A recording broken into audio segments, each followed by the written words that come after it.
Morning, sweet world, and welcome to the free webinar series presented by the Asia Pacific Association Educators Training Institute. I am Maestro Jeff, and today is going to be an epic day as we discuss one of the suggested alternative learning modalities in response to COVID-19. But before we get started, allow me to greet first the creative and dynamic president of Apaeti, Dr. Raquel Bernabe. Good morning, ma'am, and thank you for giving me the opportunity to be part of this free webinar series of the Apaeti. Ladies and gentlemen, once again, I am Sir Jerhon Rubi, a senior high school teacher at Doña Basilia Esquilon Memorial High School, DepEd, Camarines Sur, and I am a legit member affiliate of Apaeti. So if I were you, I will register and be a member affiliate in order for you to avail a wide range of opportunities, such as being a speaker national and international. And I'd like also to remind everybody that the Apaeti has its YouTube channel. So if I were you, I will hit the notification bell of this video, subscribe for you to be informed of the latest videos uploaded by the Apaeti. Okay, so let's get started. Ladies and gentlemen, once again, good morning, everyone. Now, let me ask you these questions. Are you excited for another learning experience? Are you ready to learn for today? So if you are ready to learn for today, I want you to put your seatbelt on, sit back, relax, and enjoy as we start understanding the radio-based instruction. Alright, so on today's show, I would like to remind you that you will not be playing the role of an radio anchor, announcer, or DJ. Yes, you've heard it right, because today, you will be a teacher writer. Yes, you will be a teacher writer.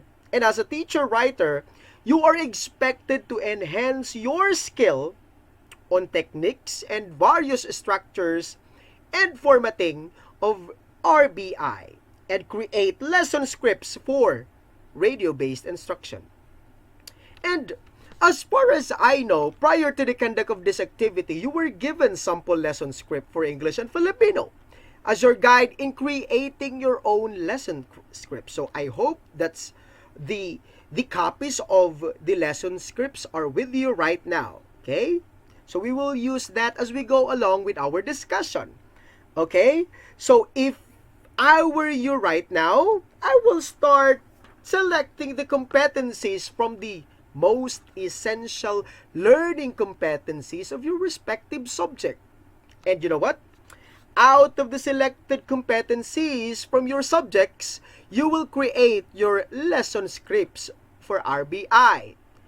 Now, in order for you to clearly follow the standards in writing the lesson scripts for RBI, allow me to present to you the topic I was assigned to discuss: the guidelines in preparing the radio script. Now, with all due respect to the owner of the presentation, I will use the work of Mr. Rogelio G. Falcon, Jr. of Calabanga National High School. And this presentation was used during the regional training on the radio-based instruction. Okay, so let's get started. The first part of the script that you will notice is the header. The header includes the title, the topic, the format, the length, the script writer, and the objective.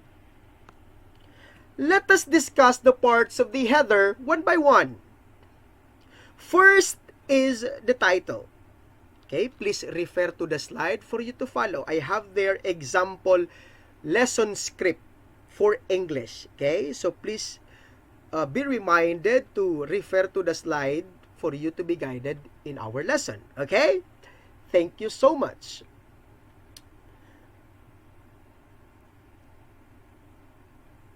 Now, once again, the first part is the header. I mean, the title.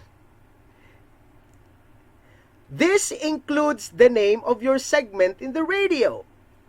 If you will listen to some of the local radio station right now, they have their unique segment that becomes their own identity to be acknowledged by the listeners.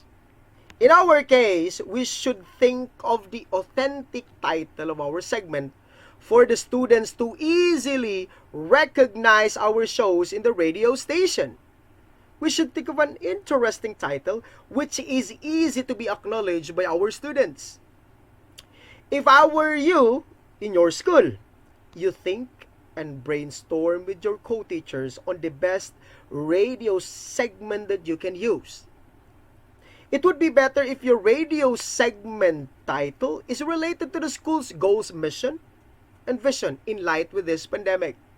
Remember that your radio segment name reflects your identity as a school.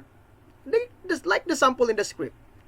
Take a look. As you can see, the title is Says on Air, Radyo Eskwela ng DepEd Iriga for Grade 4 English. I think it's obvious to say that the title is inspired with the acronym of the school, SES. Right? How about you? What do you think is your title?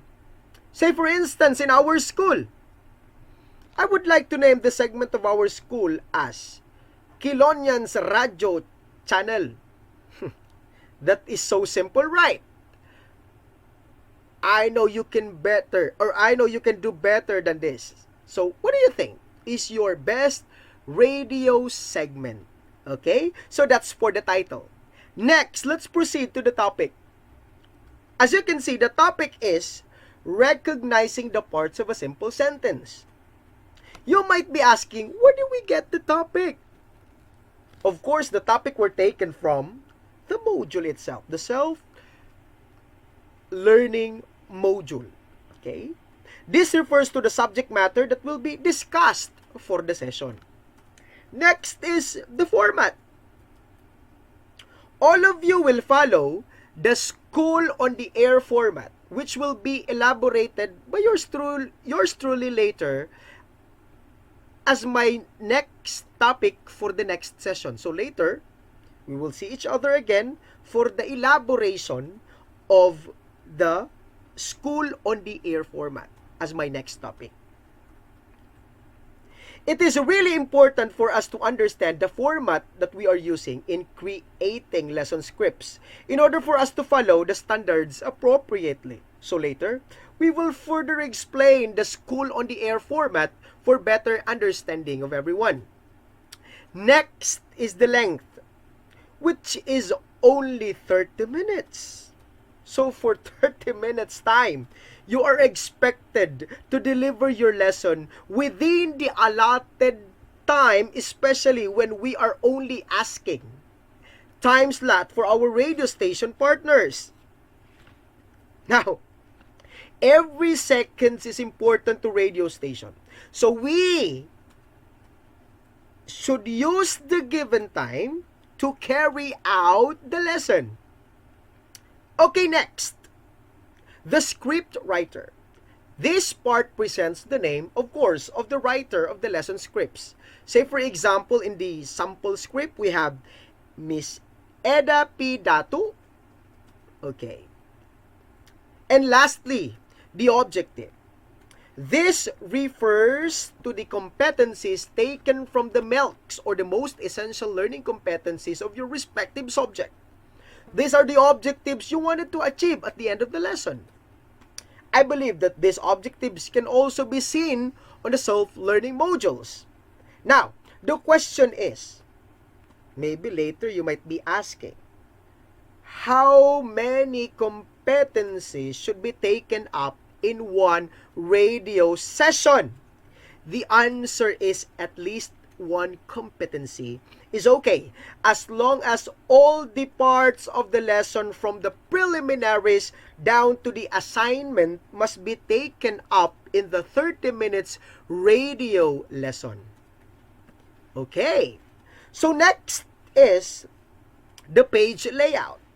In the page layout, you should consider the following: 1-inch left margin, the source of sound column, and the copy blocks. Make sure your lesson scripts should follow 1-inch left margin. Okay, so take a look on the example. As you can see, this script follows 1-inch left margin. On the other hand, the source of sound can be the narrator.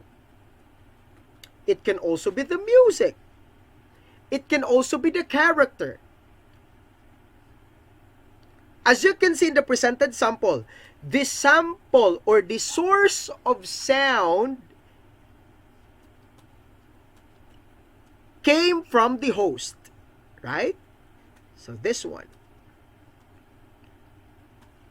Moreover, in terms of the copy blocks, this one. As you can see, in the right side of your screen, the arrow points the script to be read by the radio teachers and the radio host. Okay, this one. Next, for the spacing, always remember that you will use double spacing at all times when you are writing for broadcast. In the world of broadcasting, it is very much important to space out words clearly. This isn't only means large fonts and double spacing, but also means greater use of short and clear paragraphs. Essentially, the writer tries to make it easy or to make it as easy as possible to the presenter, radio teacher, and radio host to read the script. Okay? Next is the page numbering. The page number is usually placed at the top right corner, maximum of 3 repetitions. You will also put slash or ellipsis and you will write first 2 or 3 words of the title. As you can see in the sample script, let us say, for example, the topic is recognizing the parts of a simple paragraph. As you can see, words of the topic, parts of the paragraph, this one, okay, is or are, included in the page number. These words, parts of the paragraph, as you can see, are included in the page number, followed by ellipsis, and of course, the page number. So that is how to accomplish the page numbering. Okay, so let me ask you, are you still with me? If you are, then let's proceed to the line numbering. Line numbers are at the far left hand side of the page. Make sure that the numbers correspond to the line. Why do we need to put line numbering? This is the guide for the radio teachers, anchors, and announcers while reading the scripts. Let's say, we were confused while reading the line of the scripts on air. Most of the time, this happens, right? Then, we can easily fix the problem and go back to reading the line properly, of course, through the guide of the line numbers. So that's the purpose why we are putting line numbering. Okay? Further, as you notice, take a look at this example. On the first page, this one, we started the line numbering at number 1. Okay, this one. And end it at number 13. Okay? And on the next page, again, the numbering starts with number 1 and ended at number 15. In other words, if you will turn on the next page, make sure the line numbering will always start at number 1. Is that clear to everyone? Okay, thank you. Next is the source of sound. It can be found at the left portion of the page. Kindly indicate the type of sound to appear. Most probably, the type of sound always come from radio announcer, narrator, host, teacher, or other type of character depending on the treatment that you will be using. In writing the source of sound, you can use the acronym like this one, ANNCR for announcer, or NARR for narrator. As you can see in the sample script, the source of sound came from the host and the radio teacher. As you see, the source of sound is always written in all caps. Radio teacher in all caps and the host in all caps. Okay? So always remember that, teachers. Writer. Okay. Number 7 is the music cues. This appears on the source of sound column. Description of music appears in copy black. All instruction for music are in all caps and underlined. As you can see in the sample script, again, the music cues appears on the source of sound column. This one. Okay?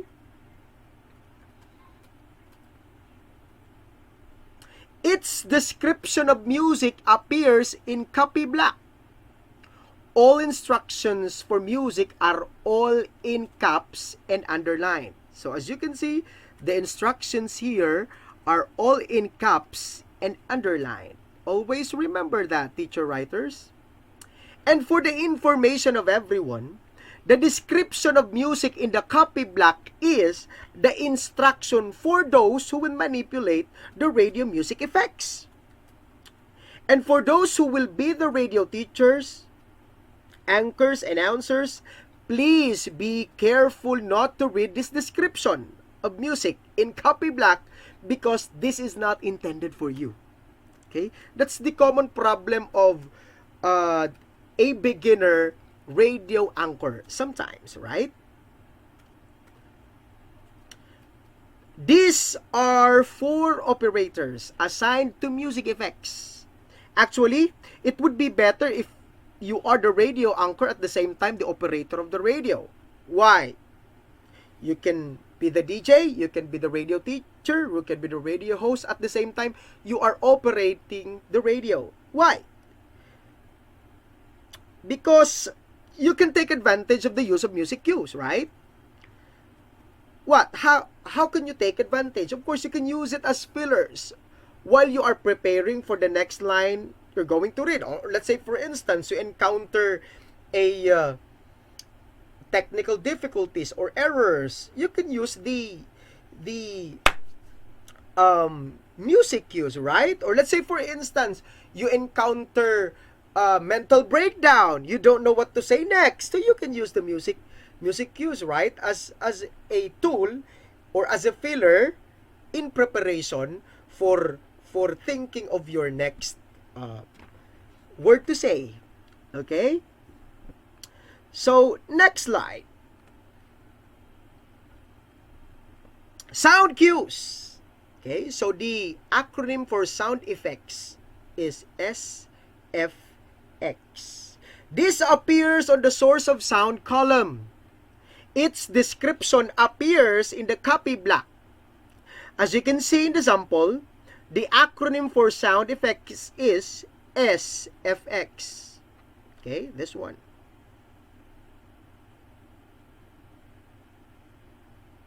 And it is always placed on the left part. Oh, this one, the SFX is placed on the left part of the script. On the other hand, the description of the sound, this one, the description of the sound effects is always placed on the right part. Are you still following? Okay. And always remember that the choices of our sound effects must be related to the topics we are discussing. Okay? Remember that the sound and music effects plays a vital role for the students to experience an authentic and interactive learning experience through radio lessons. So the sounds to be played must be related to the topic and very interactive and exciting in the way that students will enjoy listening to our radio. Okay? So please be creative in integrating interesting sound effects in your radio lessons. Next, the copy block. This refers to the words to be spoken, the words to be read by the radio teachers. It must be typed in a lower and upper case for easier readability. So everything that will not be spoken like music cues, sound effects, must be in all caps. Direction to actors or talents must be in all caps, in parentheses, but not all underlined. Why? Because sometimes the format varies, but for the purpose, it would be better if all the instructions are all in caps. Okay? So as you can see in the example, okay? So the direction to actors or talents are all in caps, in parentheses, but not underlined. Okay, so that is the example. Now, dividing words. So when we are writing our scripts, never divide a word across a page or a word between the lines. If a paragraph or sentence carries over to the next page, try to break the copy at a comma or natural pause. This time, newscaster can change page more easily. So this is the common problem of the radio anchors when a word across a page or a word between the lines is divided. Please take note, teacher writers, not to do that because it may cause delay on reading the lines of the script that may lead to a confusion. Make sure that the anchors can change pages more easily, so make sure to divide the words properly. If the paragraph or sentence carries over to the next page, try to break the copy at a comma or natural pause. In this case, the newscaster can change pages smoothly. Okay. Additionally, for the radio teachers to be reminded, you will put the word more, this one, at the bottom part of the script. This will remind the radio teachers that there is still continuation of the lines in the next page. It indicates that you are not yet done with the script. Lastly, the end marks. Use the end, this one, the word end, to signify the end of the lesson script. This means that you are done with your radio-based lesson script.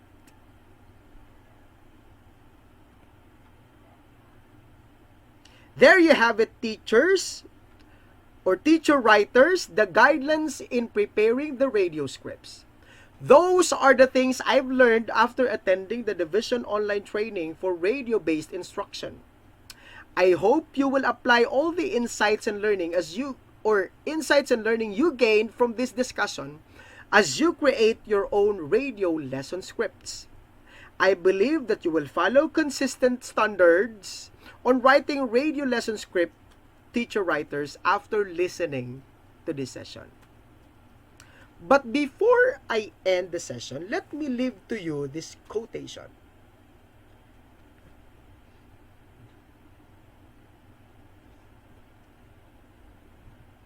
According to most of educators, we are now trying to embrace the new normal in order for us to adapt to the new system of education. Now, as we adapt to this new normal, some days you are happy. Some days you are scared. Some days you are relaxed. Some days you are anxious. Some days you are positive and hopeful. And usually, all of this is on the same day. Let's bring education into the homes of our learners. Diyos mabalos po. Once again, I am Maestro Jerhon Rubi of Doña Basilia Esquilon Memorial High School.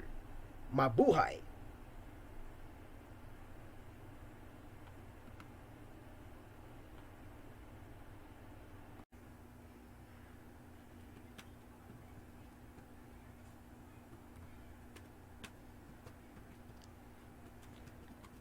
Good morning, sweet world, and welcome once again to our session presented by Kilonians Radio Escuela. Once again, I am Maestro Jeb, and today is going to be an exciting day as we discuss another topic in RBI, the steps in radio-based instruction using the school on the air format. But before we get started, allow me to greet once again all the active teachers who are still listening intently to the speakers. Good morning, teachers! Okay, so once again, good morning. If you are with me right now, may I request you to please give me once again your big smile, just like this. All right. Now, let me ask you once again these questions before we get started. Are you excited for another learning experience? Are you excited to learn? If you are now ready, I want you to put your seatbelt on, sit back, relax, and enjoy as we continue to understand the radio-based instruction. All right, so on today's session, we teacher writers will consistently follow once again the standards in writing the radio lesson scripts.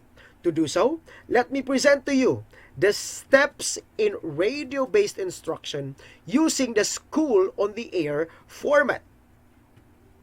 Ladies and gentlemen, the PowerPoint presentation that I'll be using is taken from the work of Ma'am Eda P. Dato, one of the trainers during the regional training on the radio-based instruction. Okay, so let's get started. First, what is a school on the air? School on the Air is a specially designed radio program where subject matter is presented systematically and in progressive manner with the ultimate goal of achieving desired results under teaching and learning situation. Simply put, that it is the lesson that is presented over the radio as the medium, with the goal of understanding its objective to achieve the main purpose, that is to learn. It is systematic and progressive in the sense that the lesson is presented starting from lesson 1 until the succeeding lessons. Let us proceed to the characteristics of the school on the air. First, it should have the set of clearly defined behavioral objectives which will answer the two questions. The first question, what do we want to achieve? The second question, what do we want our students to perform from the school on the air? Always bear in mind that as teacher writers, preparing competencies or objectives in your radio lesson is important in order for your students to be acquainted of what they need to learn and what they need to perform during and even after the broadcast. The second characteristic is it should be well planned. It should have a prepared script and a complete and edited script. The purpose of this is, of course, to maximize the airtime for a more comprehensive discussion. Further, a well-planned, complete, and edited script will avoid any kind of errors that might lead to confusion to the learning process. Thus, this will lead to an A1 presentation and smooth delivery of the radio lessons. The next characteristic is it should be composed of a single definite subject matter, meaning you are only expected to present one topic per broadcast, since you will only be given 30 minutes airtime, which is advisable for a lone topic. Besides, imagine if you are discussing two or more topics in a single broadcast. This will create chaos on the part of the teacher as well as the students. And I believe that the lesson will not be carried out considering the time constraint. The fourth characteristic is the subject matter. The topic is presented in a progressive manner. Topics should be systematic in successive order. In other words, the topic or the subject matter should be planned, managed, and implemented through developmentally sequenced teaching and learning process to meet the desired goals for the radio lesson. And the subject matter should be designed, selected, and organized consistent with a set of objectives. Simply put that, as if you are presenting the lesson following the traditional teaching style, wherein you will start from lesson 1 to 2 to 3 and so on and so forth. And the subject is built one after another. The fifth characteristic is a school on the air is cooperative project of a radio station and a cooperating agency. The cooperating agency refers to our agency, the Department of Education. DepEd will cooperate to the local radio stations in order for the school on the air to be realized. Through our partnership with the local radio stations, the school will be given at least 30 minutes airtime to realize its goal, to present the lesson over the radio. When the radio stations grant our wish for an airtime, all the students, especially those students residing at the far-flung areas under the scope of the frequency of the radio, will be given an opportunity to experience a new kind delivery modality, the radio-based instruction. At this juncture, we will now proceed to the categories of the school on the air. So we have 3 activities. The pre-broadcast activities, the broadcast proper activities, and the post-broadcast activities. The pre-broadcast activities includes the preparation of self-learning modules. This is very much important stage since self-learning modules will be the basis of the radio-based instruction. Second is the advocacy campaign. This means promoting your broadcast to your target audience. Third is writing of radio scripts. And the last one is recording of the lesson or lectures. On the other hand, the broadcast proper activities includes number 1, orientation broadcast. This stage presents the introduction of your broadcast that includes your own made and customized introductory statements which reflects your identity as radio broadcaster. Next is motivating students.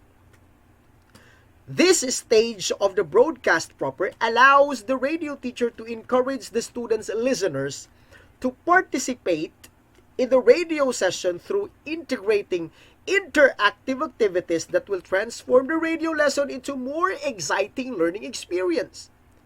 The radio teacher at the same time can make use of his or her dynamic voice as a technique to invite the students to listen intently on the discussion. The enthusiasm and energy of the radio teacher will play a significant role for the students to be motivated while listening to the lessons. The last broadcast proper activity is in-broadcast test. This stage is done when the broadcast is ongoing to make sure that everything is working according to the plan. In broadcast test, troubleshoots all the possible problems that may occur while doing the broadcast. This stage allows the radio teacher to confidently deliver the lessons without any hesitation, since all the aspects of the RBI from the delivery to the operation are being monitored. For the post-broadcast activities, these are the activities to be done. First is the general assessment on the appropriateness of the lesson, followed by the post-broadcast examination and the monitoring of students' progress. And if necessary, you can also conduct a follow-up activities and do the evaluation of the SOA program.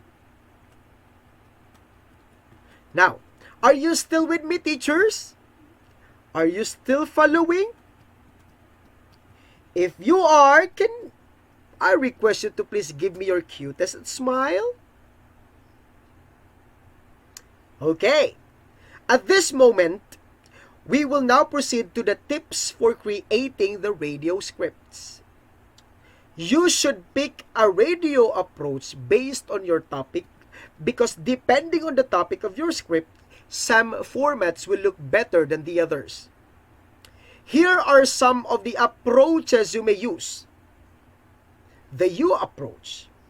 This refers to your own strategy on how you will make the radio scripts interactive. Number 2, the dialogue. This style uses a conversational approach where the scripts were made as if the teacher and the students are having a normal conversation in the radio lesson. Number 3, documentary. This style is done in which the radio script are crafted as if you are telling one's story. A story that just has to be told. Like all good stories, it will shed light on some aspect of what is to be human. In that way, it may be linked to the objectives, goals, and purpose of the lesson. Second, set a short target radio production. So if your topic is too complex or complicated, consider creating a series of short samples to reduce listeners' cognitive overload. Always bear in mind that our broadcast should need to be comprehensive, so if you feel like your topic is too complex, you may consider presenting easy to understand examples. Now, I have here the sample format for a 30-minute lesson. We have the program opening or the introduction. This runs for a minute. The feedback portion for 5 minutes. The review of the previous lesson for 5 minutes. The musical break for 2 to 3 minutes. The lecture for the day for 10 minutes. Brief review of the day's lesson for 3 minutes. Announcement or reminders for 2 minutes. And closing, we have 1 minute. This time, let me present to you the sample SOA format in English. But before that, can I ask you to please get a sample SOA format script in English that we ask you to print? Why? Kindly use the script as a guide as I read to you the sample SOA format in English. So, ladies and gentlemen, the sample SOA format in English for the opening or introduction. Good morning, my dear pupils in grade 4. This is SES On Air Radio Eskwela, your radio that gives fun and meaningful learning activities in English. Today, we are happy to guide you in your study through this radio broadcast. I am your teacher host, Eda Dato from Iriga Central School. Today, we will have an engaging lesson in English, but make sure you are all comfortable in your respective area. Make sure you have with you the module so that you can follow our step-by-step activity for the day. Oh, by the way, have you eaten your snacks? Did you wash your hands? If you are done, be ready and let's start.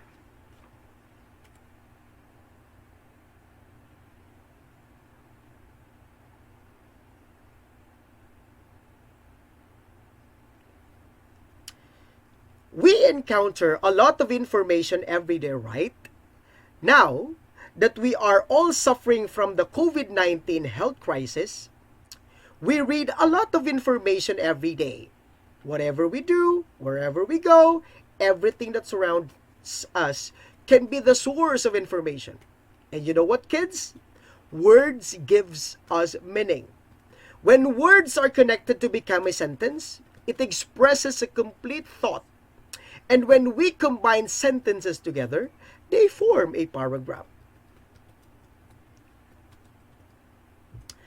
Let us also have a sample discussion using the SOA format in English. Are you ready? So what is your favorite book? Do you love reading books?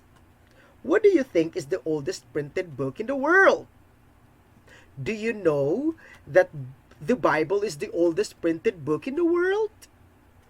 Yes, that is correct. Now, listen as I read the paragraph on page. You can follow reading the paragraph in your module. So let's begin. Books are the oldest source of information that never gets old. Even when the oldest radio has not yet been invented, books were able to provide information to the people around the world. Books have been an essential part of human lives since the old times. They have been used for telling stories, preserving history, and sharing information about the world. The first ever recognized books were the ancient scrolls. These are rolled up manuscripts made from papyrus plant and ranges from 14 to 52 feet wide when unraveled. Let us also have sample extra format or for SOA format. And that is the end of our lesson for today. I am very happy that I have spent some time with you. Let us clap our hands. I hope you had a fun learning while listening to our School on the Air. Until our next lesson in English, don't forget to wash your hands and be clean all the time. Keep safe and have a happy day. So here is the template for the IB or RBI scripts that you will need to use. We have the header, the program ID, opening spiel intro. Next is the greetings, the review of the previous lesson, the break, the SES on air music tree, seconds up then fade under, the lecture, the brief review or recap, the quiz, the announcement, the reminders, and closing or extra. And that concludes my discussion. But before I go, let me leave to you this quotation. Change is only scary until it becomes your new normal. Keep going. Thank you and good luck everyone as you create your interactive and exciting lesson scripts for RBI. Again, this is Maestro Jeff from Doña Basilia Esquilon Memorial High School. Goodbye and mabuhay!